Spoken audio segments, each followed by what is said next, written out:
बिस्मिल्लाहिर्रहमानिर्रहीम। अस्सलाम वालेकुम नाज़रीन, मैं हूँ साइमा शहज़ाद और आप देख रहे हैं इस वक्त मेरा यूट्यूब चैनल। नाज़रीन, अल्लाह ताला ने औरत को बहुत सी सलाहियतों से नवाजा है और यही सलाहियतें जब मुश्किल वक्त आता है तो औरत इसको इस्तेमाल करते हुए अपनी ज़िंदगी में कोई ना कोई मुकाम हासिल कर सकती है। और जब वो किसी मुकाम पर पहुंचती है तो दूसरों के लिए वो ना सिर्फ़ एक मिसाल बन जाती है बल्कि वो अपनी ज़िंदगी में भी कामयाब हो जाती है। तो इसी तरह से एक अज़ीम ख़ातून मेरे साथ आज मौजूद हैं जिनकी स्टोरी मैं आपके साथ शेयर करूँगी। बहुत ही मोटिवेशनल स्टोरी है इनकी। आप भी सुनेंगे तो यकीनन आप भी इम्प्रेस होंगे कि वाकई दुनिया में ऐसी औरतें मौजूद हैं जो बहुत ज़्यादा स्ट्रगल करती हैं और दूसरों के लिए मिसाल कायम करती हैं।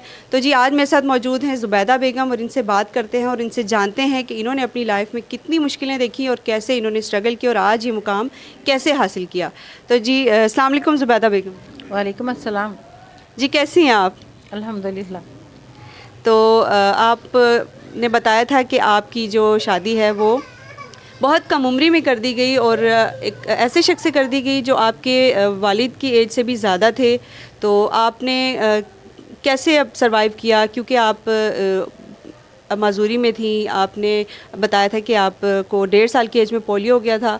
तो ज़रा नाज़रीन को बताइएगा एक शॉर्ट अपनी स्टोरी कि कहाँ से आपने अपनी लाइफ में स्ट्रगल स्टार्ट की और कैसे ये मुकाम हासिल किया।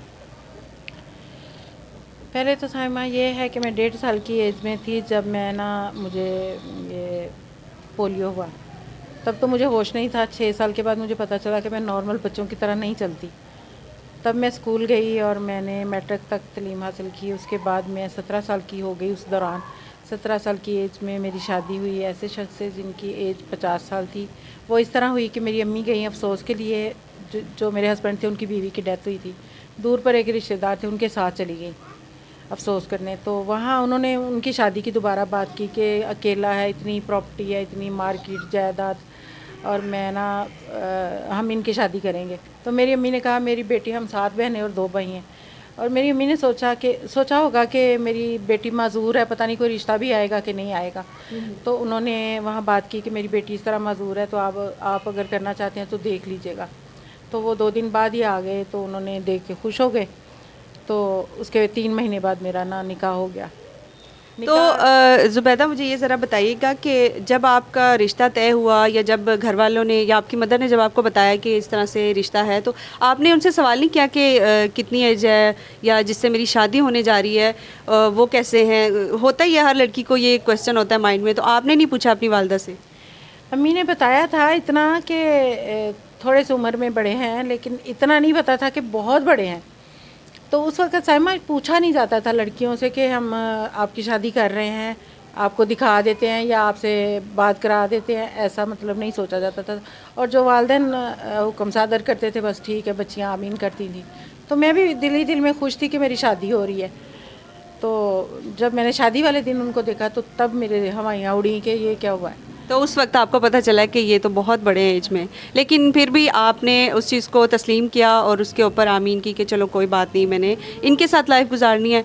तो उसके बाद फिर क्या हुआ? उसके बाद फिर शादी के बाद ज़ाहिर कॉम्प्रोमाइज़ करना था। वालिदैन के पास जाती तो मेरी बाकी 5 बहनें अभी शादी जिनकी नहीं हुई थी, मेरे 2 भाइयों की भी शादी नहीं हुई थी, अभी सिर्फ एक बाजी की शादी हुई थी और दूसरी मेरी। तो फिर मैंने 1.5 साल बाद मेरा बेटा हुआ। वो मेरी गोद में जैसे ही आया ना, तो मैं कॉम्प्रोमाइज़ कर गई लाइफ से कि ठीक है, अब रहना तो यहीं है, जीना मरना तो यहीं है। तो फिर अल्लाह ने कितने बच्चों से नवाजा आपको? माशाल्लाह फिर मेरे 9 साल में 5 बच्चे हुए, 3 बेटे और 2 बेटियाँ। फिर मेरे हस्बैंड की डेथ हो गई। उनकी डेथ के बाद मेरी सही स्ट्रगल फिर शुरू हुई। तब तो वो कमा रहे थे, घर मार्केट थी अपनी, सब था, वो खा पी रहे थे सुकून से। लेकिन जब फौत हुए, उनके फौत होने से पहले ही वो हॉस्पिटल आए हैं। उन्होंने वो सारे साइन वगैरह करवा लिए हैं क्योंकि वो सही होश में नहीं थे, अनकॉन्शियस। अच्छा, मुझे यहाँ पे ये बताइए कि जब आपके हस्बैंड की डेथ हो गई या जब वो ज़िंदा थे, बीमार थे, तो आपके जो ससुराल वाले हैं उनका आपके साथ क्या बिहेवियर था? उन्होंने क्या रिएक्ट किया जब उनकी डेथ हो गई? तो ये बताइएगा, क्योंकि जब हस्बैंड की डेथ होती है तो उसकी विरासत में भी औरत को कुछ ना कुछ हिस्सा मिलता है। तो आपके साथ क्यों ऐसा हुआ, क्यों आपको स्ट्रगल करनी पड़ी, ज़रा ये बताइएगा।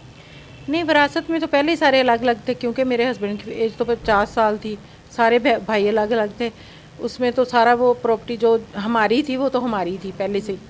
तो अस्पताल में जो आए हैं उन्होंने आके वो अपने नाम करवाई है, जब कहा है कि टैक्स जमा कराना है तो साइन वाइन कराने हैं, और पता चला बाद में मुझे उनके मरने के बाद कि वो तो इन्होंने अपने नाम करा लिया। जब उन्होंने पेपर दिखाए, उनका बिहेवियर काफ़ी रूट हो गया था मेरे साथ ना, तो तब उन्होंने कहा कि जाओ तुम्हारा यहाँ कुछ भी नहीं है। यानी कि आपको उन्होंने घर से निकाल दिया, तो बच्चों के साथ फिर आपने कैसे शुरू किया? क्योंकि माशाल्लाह मैं देख रही हूँ आज आपका जो पार्लर है वो बड़ा इस्टेब्लिश्ड है, सैलून बड़ा अच्छा आप चला रही हैं। तो यहाँ तक आपने कैसे स्टार्ट कहाँ से लिया था और आपको फिर तब क्या मुश्किल देखनी पड़ी, क्या हालात थे? जब उन्होंने घर से निकाल दिया तो मेरे पास और कोई ज़रिया ही नहीं था। निकाला भी इस हालात में था कि मैं 5 घंटे गली में बैठ के रो रो के बच्चे लिए, और फिर मेरी एक दोस्त थी उसके साथ मैं यहाँ आई। उसने मेरे साथ ही काम सीखा था जब मेरे हस्बैंड ज़िंदा थे। तो उसने मुझे कहा कि देखो उधर पार्लर कोई नहीं है, इधर उसकी पुप्पो रहती थी कहीं, तो उसने कहा कि उधर पार्लर कोई नहीं है, उधर खोलोगी तो चलेगा। तो उसके साथ मैं आई, एक 500 रुपये की दुकान मैंने ली, 500 रुपये किराया था, उस टाइम कोई एडवांस वगैरह नहीं था। वो ली क्योंकि मेरे मियाँ की ग्रेजुएटी मुझे 75,000 रुपये मिली हुई थी, वो मैं थोड़ा थोड़ा करके बच्चों को खिला भी रही थी, और उसी में से मैंने 12,000 रुपये लगा के तो पार्लर खोला था। यानी कि ये आइडिया आपको आपकी दोस्त ने दिया कि आप पार्लर स्टार्ट करें, वो आपने सीखा हुआ था काम? हाँ, सीखा हुआ था, और मैं चाह भी रही थी कि अब मैं बच्चे पालूँगी कैसे। तो फिर मेरे पास और कोई ज़रिया नहीं था, इतनी ज़्यादा पढ़ी लिखी भी मैं नहीं थी और माज़ूर भी थी। तो फिर मैंने पार्लर खोला, तो 6 माह तक तो कोई क्लाइंट नहीं आया। बहुत डिस्टर्ब थी मैं उन दिनों, भूख के भी लाले थे और बड़ी लोगों के ताने तिशने सुनने पड़े। और उसके बाद फिर 6 महीने बाद पहला क्लाइंट जब आया तो 15 रुपये का आया, मैंने आईब्रो किए। तो तब मेरी खुशी की कोई इंतहा नहीं थी कि मेरे पास कोई तो आया। तो जब ये 6 महीने का आप बता रही हैं, नाज़रीन को ये भी बताइए कि वो 6 महीने मैं समझ सकती हूँ कि आपके लिए कितने भारी होंगे और कितने तवील होंगे, क्योंकि आपने उसी पीरियड में बहुत सारी मुश्किलें देख चुकी होंगी आप। तो लोग भी बातें करते थे इर्द गिर्द से, जैसे आप घर से निकलती थी काम के लिए, ज़ाहिर है एक औरत के लिए बहुत मुश्किल होता है बच्चों को भी पालना, और साथ में अगर आपके पास कोई स्किल है तो उसके साथ आप कोई जॉब करें या काम करें, तो ये चीज़ बहुत मुश्किल होती है, ख़ास तौर पे जब आपके सर पे कोई हस्बैंड ना हो, कोई सहारा ना हो, तो अकेली औरत के लिए बहुत मुश्किल होता है। वो 6 महीने आपके लिए कैसे थे? क्या क्या क्या फ़ेस करना पड़ा? और लोग बातें करते थे तो आपका क्या रिएक्ट होता था? आप क्या सोचती थी? लोग बहुत सारी बातें करते थे, मेरे घुटनों पे कभी साइमन गोश्त आया ही नहीं था। हर रोज़ 1-2 बार मैं गिरती थी, और लोग इसी तरह ही कहते थे, भाई लंगड़ी है, वो देखो जा रही है, इस तरह की बातें, ताने तिचने। चुप चुप के मैं रो लेती थी उनके सामने, आंखों में आंसू आंसू लिए उनको जवाब नहीं देती थी, चली जाती थी, क्योंकि मैं क्या कर सकती थी। लेकिन जब 5 ज़िंदगियाँ मेरे साथ जुड़ी थी तो मैंने उनके लिए कुछ ना कुछ करना था। तब मैं ऐसा टाइम भी देखा कि मेरे पास 10 रुपये भी नहीं होते थे और मेरे बच्चे भूखे होते थे और मैं रोती थी। फिर मैं बताया कल भी कि भाई मैं 10 रुपये के, ये रास्ते में तंदूर है, उसको लिख के भेजा कि मेरे पास खुले पैसे नहीं हैं, तो 10 रुपये की दाल रोटी भिजवा दें। तो उन्होंने भिजवा दी, तो मैंने बच्चों को खिलाया और बहुत रोई। तहज्जुद की नमाज़ पढ़नी, रोना, अल्लाह पाक तू ही है। तो अल्लाह ताला ने मेरी पता नहीं कौन सी दुआ सुनी है कि आज मैं उस मुकाम पे हूँ कि अल्लाह की किसी ऐसी नेमत से मैं महरूम नहीं हूँ कि जो मांगूँ वो मुझे ना मिले। तो बहुत मैं सुन के आपकी स्टोरी बहुत मुझे हैरानगी हो रही है, और वाकई मैं इम्प्रेस हो रही हूँ कि आपने इतनी मुश्किल देखी। और सबसे बड़ी बात है कि इन्होंने अपनी माजूरी को आड़े नहीं आने दिया। इन्होंने ये नहीं सोचा कि मैं डिसेबल हूँ और मुझे ये नहीं कर, क्योंकि यहाँ पर अच्छे खासे लोग हैं जो जिस्मानी तौर पर सेहतमंद होने के बावजूद भी कोशिश नहीं करते। तो सबसे बड़ी बात है कि इन्होंने कोशिश की, हिम्मत नहीं हारी, गिरती थी फिर उठती रहीं और लोगों की बातें भी सुनती रहीं, बर्दाश्त भी करती रहीं। तो ये जो चीज़ ये बता रही हैं ये वाकई ही दाद देने के काबिल है, और इसीलिए अल्लाह ताला ने इनको आज कामयाब भी किया है। तो आज जो आपका मौजूदा जो भी आपका स्टेटस है, जो भी आप काम कर रही हैं, अब आगे का प्लान बताएं कि आप अब क्या सोचती हैं? साइमा, मैंने अपनी ज़िंदगी में सब वो पा लिया, अल्लाह का शुक्र। मेरे बच्चे हाई क्वालिफाइड हैं माशाल्लाह, सब मैरिड हैं, मुझे किसी चीज़ की कोई कमी नहीं है। और मैंने ये पार्लर भी बच्चों की सपुर्द कर दिया कि भाई आप चलाओ, मैं क्योंकि अब काम नहीं कर सकती, व्हील चेयर पर आ गई हूँ, मेरी रीढ़ की हड्डी में ना चोट लगने के बाद ना मैं नहीं चल सकती। अब मैंने एक अपना यूट्यूब चैनल खोला है, ज़ुबैदाज़ लाइफ।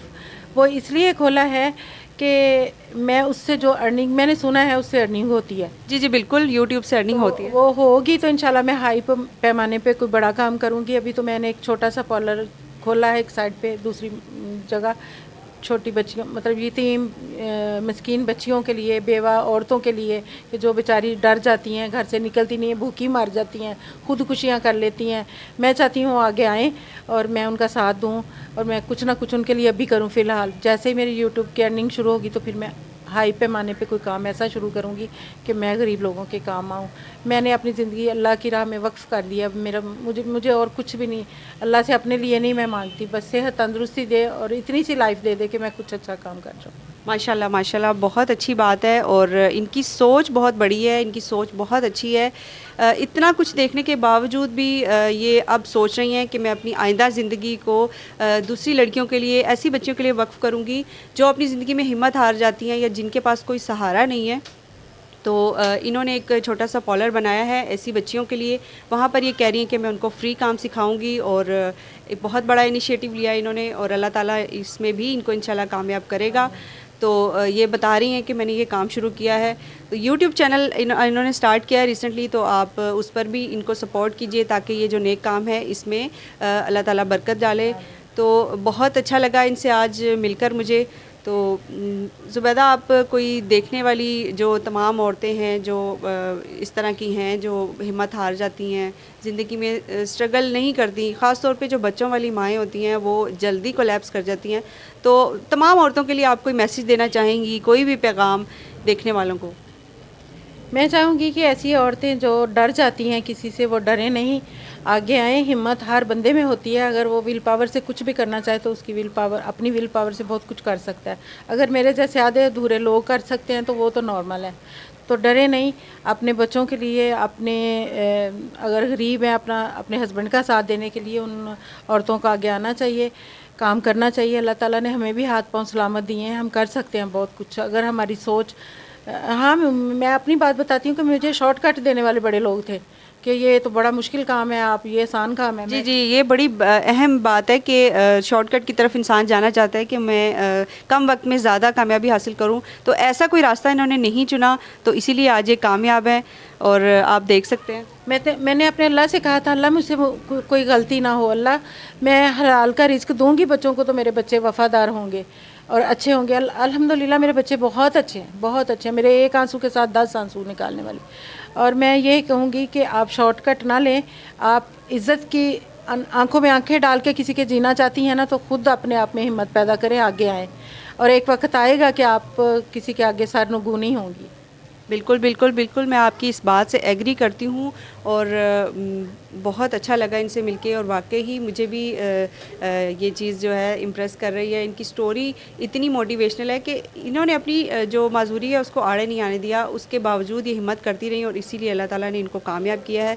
तो नाज़रीन, ये थी आज की हमारी वीडियो। उम्मीद करती हूँ कि आपको अच्छी लगी होगी। तो इंशाल्लाह फिर किसी अच्छी सी वीडियो के साथ हाज़िर होंगे, तब तक के लिए इजाज़त दीजिएगा। अल्लाह हाफ़िज़।